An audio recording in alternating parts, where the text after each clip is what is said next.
In recent years, a new dimension has been added to flying: vertical flight by helicopter.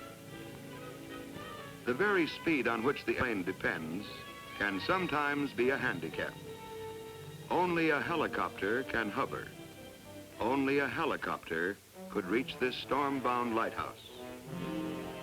Vertical movement was man's first vision of flight. For centuries, he tried to copy the free, controlled flight of birds and insects. He hadn't the eye of the slow-motion camera to follow the subtlety of wing movement of birds, such as the hummingbird, but his attempts were brave enough.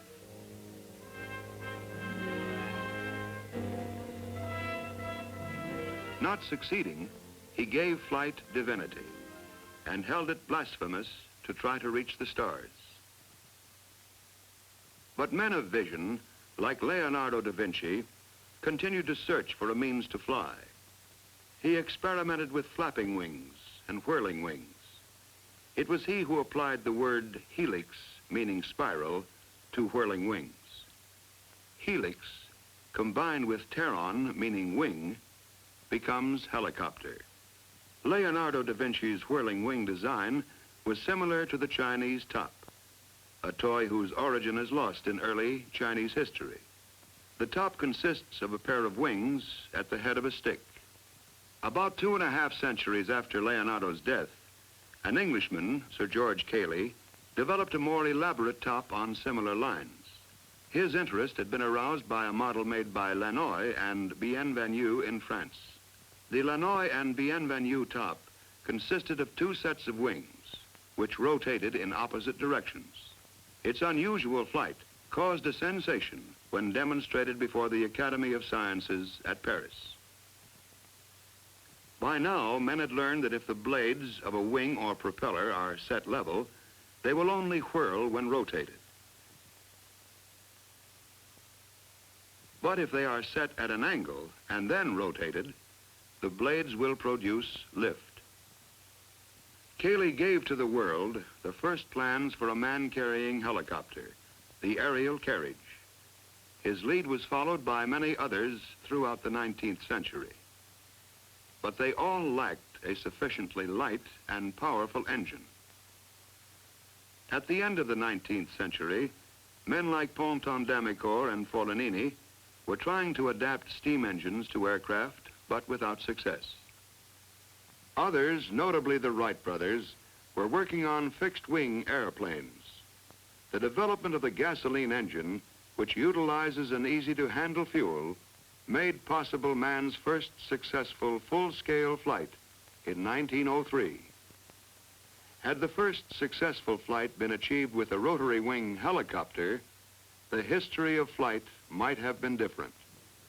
The achievement of the Wright brothers overshadowed all others and established the fixed-wing aircraft. But the moving wing still had its advocates.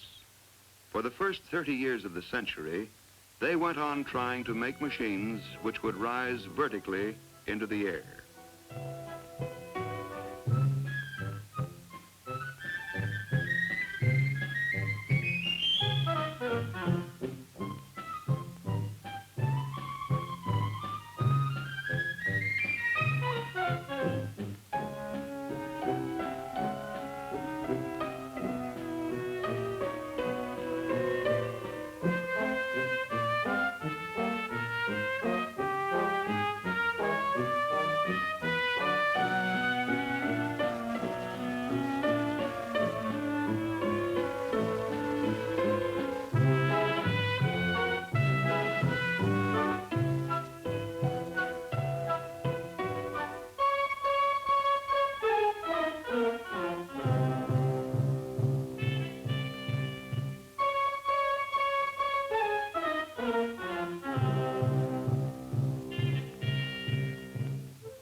In 1907, Breguet produced the first helicopter to leave the ground with a pilot aboard. The machine was unstable, but it did prove that the rotating wing aircraft was feasible.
But all these early machines were unstable, and for safety, the aircraft had to be tethered to the ground.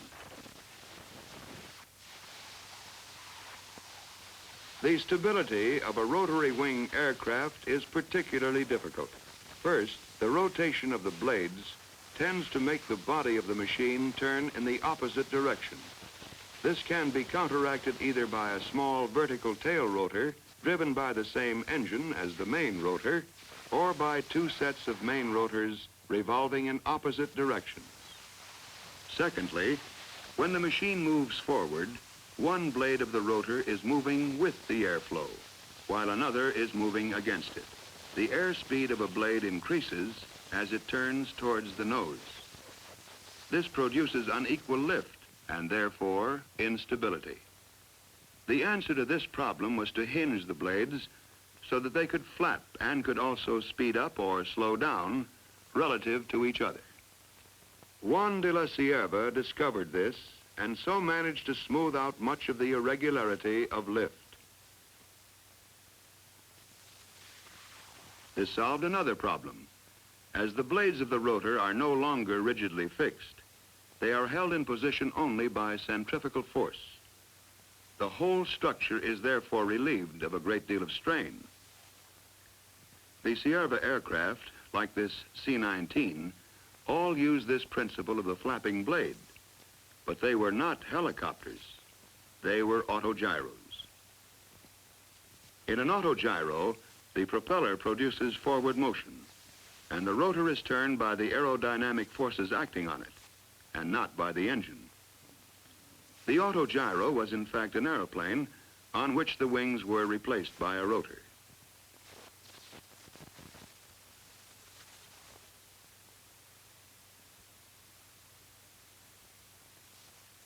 The ordinary autogyro could not take off vertically, although its takeoff run was very short.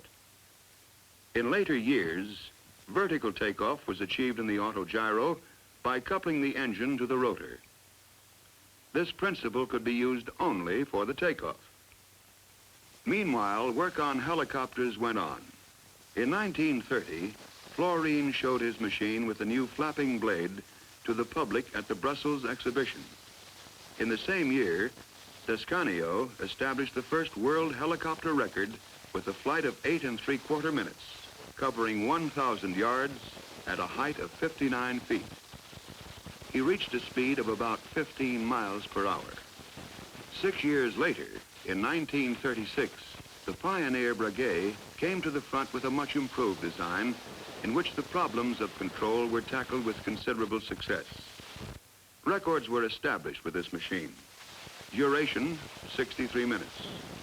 Altitude, 515 feet.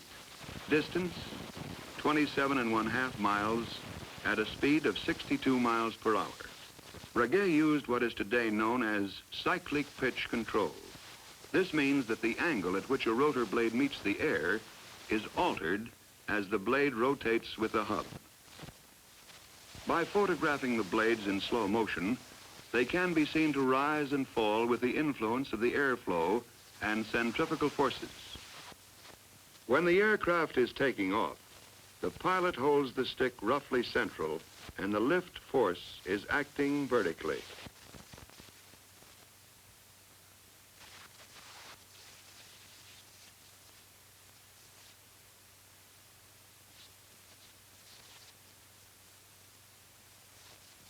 The pilot moves the stick forward.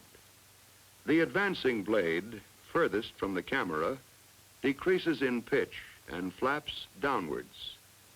The retreating blade, nearest the camera, increases in pitch and flaps upwards. In effect, the rotor is tilted forward.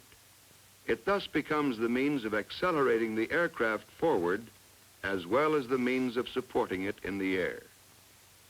The pilot decides to turn to the right. Stick right. The blade on the left flaps up. The blade on the right flaps down. The aircraft goes into a right-hand turn. In 1937, the first really successful helicopter, the Focke-Achgelis, was announced. The flexibility and control of this machine were demonstrated when Hannah Reich flew it inside the Berlin Sports Stadium. Then another of the pioneers, Igor Sikorsky, who had been working on helicopter design from the beginning of the century, achieved success in America. All these discoveries helped to produce the helicopter as we know it today. It's still curious to look at, but it can fly in a way even surpassing the flight of birds.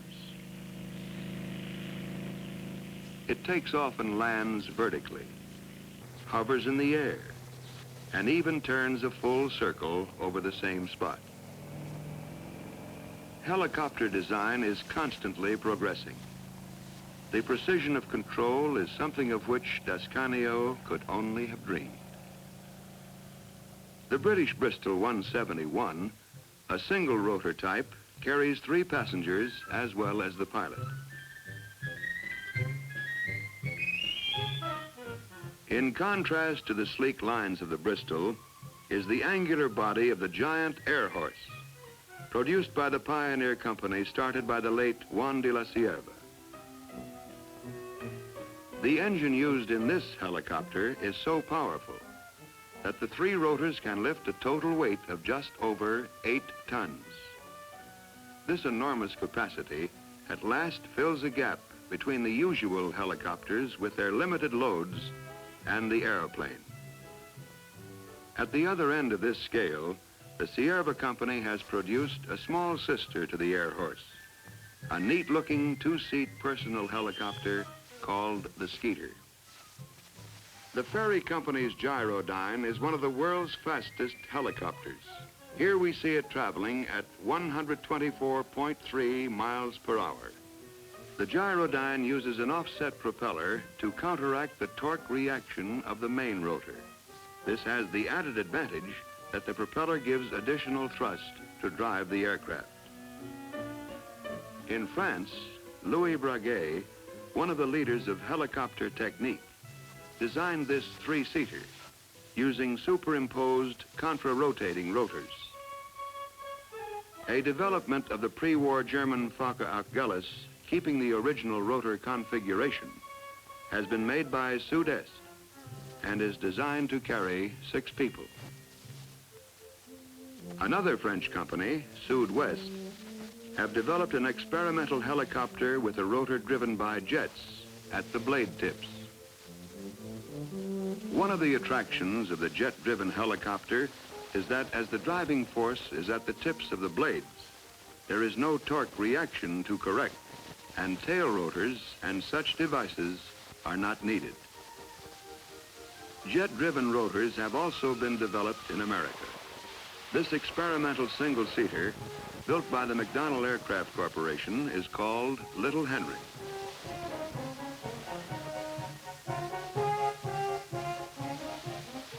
The no-hands flying of this Hiller Hornet demonstrates well the great stability of helicopters employing jet-driven rotors. Helicopter types and designs are unending. The silhouette of the Sikorsky S-51, one of the first helicopters to go into large-scale production, is familiar throughout the world. It flew the first certificated U.S. helicopter airmail route, speeding airmail from the Los Angeles airport to the downtown post office and on to adjacent communities. The Sikorsky, now being built in England by Westlands, has been used for experiments in carrying mail by night, flying blind between 2 large towns. These services portend the day when large helicopters like this Sikorsky S-55 and the Bell HH-12 will be in regular service, carrying mail, passengers, and cargo between nearby cities and surrounding suburban areas. Smaller Bell helicopters are now being used on the land with great success, spraying crops and cattle, dusting orchards where the downwash from the rotors directs insecticide over and under the leaves. Rotor downwash is also used for a strange form of harvesting. It's a simple way of gathering walnuts which can't be damaged by their forceful descent. The helicopter is serving in the expansion of our vital oil reserves, transporting exploration parties swiftly and economically to hard-to-reach locations. In addition, it can also serve as a work platform for precise geological readings.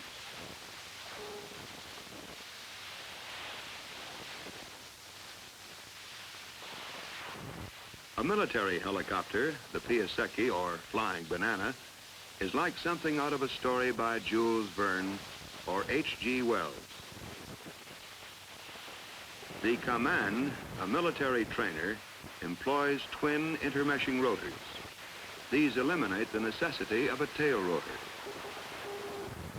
For emergency rescue, the helicopter is unrivaled. It can transport the injured to a hospital or the stranded to safety, whether the scene of emergency is battle-torn terrain or the expanse of a storm-swept sea.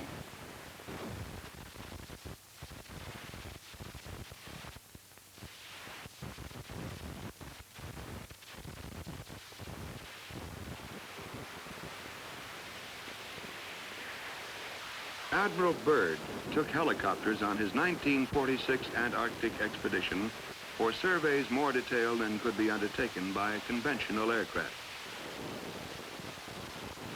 A good example of a small helicopter with an all-round view is the Hiller 360 with its Perspex bubble front. It is excellent for police control of traffic, aerial inspections, and similar work. The helicopter has provided new vantage points for the tourist. There is no better way of seeing the Grand Canyon. For herding cattle or elk, there is the comfort of a helicopter with its large field of vision and its ability to fly slowly. The helicopter has been used to do work that seemed impossible. Here, it speeds construction materials high up into the Welsh mountains to repair a dam.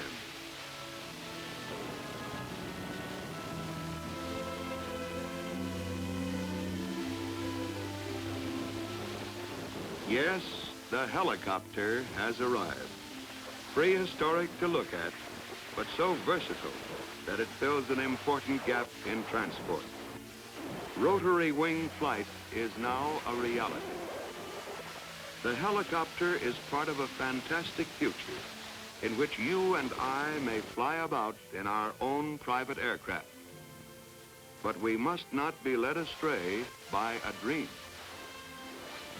The helicopter will not supplant the car or the airplane, but as chemists and engineers continue their unending search for better fuels and lubricants for flight, for lighter and more powerful gasoline engines, for more efficient jet engines, and for improved airframe designs, the helicopter will enable us to fly with a freedom we've never had before.